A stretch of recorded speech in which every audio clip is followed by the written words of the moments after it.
Graphing quadratic functions. Our objective is to graph a quadratic function in the form y equals ax squared plus bx plus c. Why learn this? Graphs of quadratic functions can help you determine how high an object is tossed or kicked. So in the previous lesson, you learned how to find your axis of symmetry and your vertex. Well, we can use that, and we can use the understanding of which number, if you will, is your y-intercept. Well, in a quadratic function, your c value here, so like -2 in this example, that is your y-intercept. Let's look at the middle one. We have x squared minus 4x plus 4. This c value is your y-intercept. And the same thing in this last one. You have a -3, and that one is your y-intercept. So your c value is your y-intercept. So now let's look at graphing a quadratic function. So before, you had to make a table of values and then plot each of those coordinates. Well, having an axis of symmetry, your vertex, and knowing what the y-intercept are will help you find some of those coordinates without having to do quite as much work. So to find the axis of symmetry, you have x equals that -b over 2a. So in this case, we have negative and then -4 over 2 times, and our a value is a 1. So we end up with 2 for our axis of symmetry. Now to find our vertex, we simply plug this 2 back in. So we have 2 squared minus 4 times 2 minus 5. And when we simplify 2 squared minus 4 times 2 minus 5, we end up with -9. So our vertex is 2, -9. There's one of the coordinates for our graph. And now we can find the y-intercept. The y-intercept is simply the c value. So it's that -5. But we need to write it as a coordinate so that way we can plot it. So it's a y-intercept, so your x value is 0 and your y is that -5. Well, we have 2 points. So let's grab a couple more just so that way it's easier to see the shape of the parabola. So you can pick any numbers for this. Since the axis of symmetry is 2, you might want to choose values less than 2. So I'm going to go with 1 and -1. Once again, you can pick any numbers you want. It doesn't matter. I suggest picking smaller numbers rather than a number like x equals 400, because that's going to be really difficult to graph. The smaller numbers are easier to manipulate and then easier to graph as well. So smaller numbers, way to go.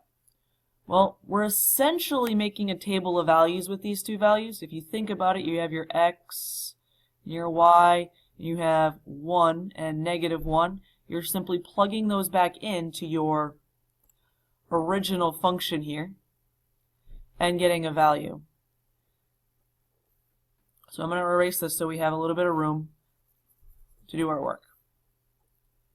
Alright, so we have y equals, and then it's 1 squared minus 4 times 1 minus 5.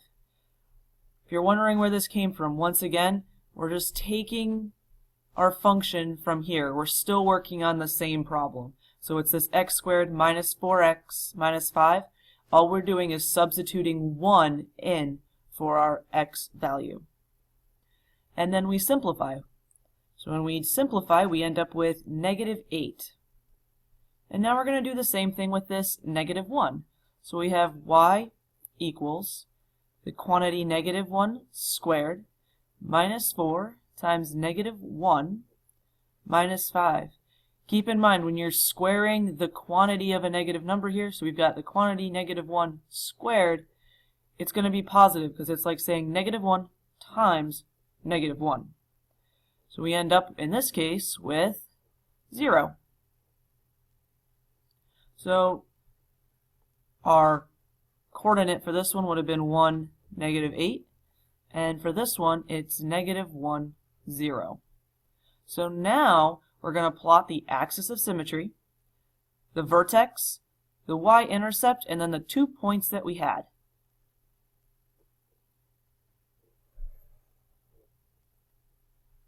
So we plotted our, and I'll do this in blue here, so we plotted our 1, -8 here. We plotted our -1, 0. We had our 0, -5. So we plotted our 0, -5. And then we've plotted our vertex to -9. So we know that the axis of symmetry, it cuts the graph in half. Think of it like a butterfly. So whatever you saw on the left side or the right side, you can mirror that. So if you went over 1 from the line here, we're just going to go over 1 and put a dot here. Over 2, so we're going to go 2 to the right of it. Over 1, 2, 3, so we're going to go over 1, 2, 3. And now you have the shape of your parabola. You only had to put in or do work for 1, 2, 3, 4 coordinates, and in return you end up with 1, 2, 3, 4, 5, 6, 7 coordinates. And you didn't have to do any work for these ones. So it cuts your work time in half, if you will. Alright, so now let's try a problem-solving application. The height in feet of a football that is kicked can be modeled by this function, where x is the time in seconds after it is kicked. Find the football's maximum height and the time it takes the football to reach this height. Then find how long the football is in the air. So step 1, find that axis of symmetry. So we've got x equals, we've got negative, and then it's 64 over 2 times -16. And that gives us 2. When we plug this back in for our second step here, we end up with y equals, by the way, f of x and y and g of x and h of x, they're all kind of the same thing here. So we've got -16, and then we have 2 squared plus 64 times 2, sorry, not 20.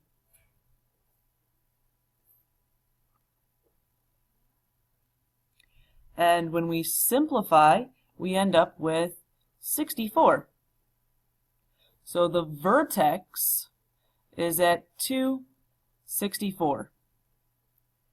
Our y-intercept, notice how there is none.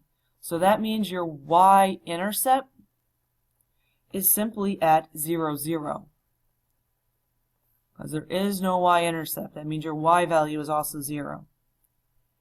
And then let's pick a nice number here. We're going to use the number 1, since 1 is a nicer number there. And we're going to plug that in, because we needed to pick another point. 2 points is a little bit hard to see how the parabola is actually moving. So we're going to use x equals 1. You could have picked anything for this. This is just a random number that was selected. So we have -16 times 1 squared plus 64 times 1. And when we simplify, we end up with 48. So the coordinate here is going to be 1, 48. Now we can plot 3 and then mirror image them over so we can see what's going on. So we plotted our 264, our 148, and then we've plotted our 0, 0. We have our axis of symmetry, so we're just going to match them onto the other side. So we went 2 over to here, 1 over to here. Now we can answer the question. The first one was find the football's maximum height.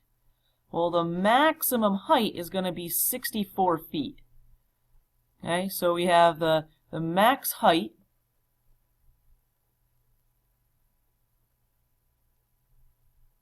is 64 feet.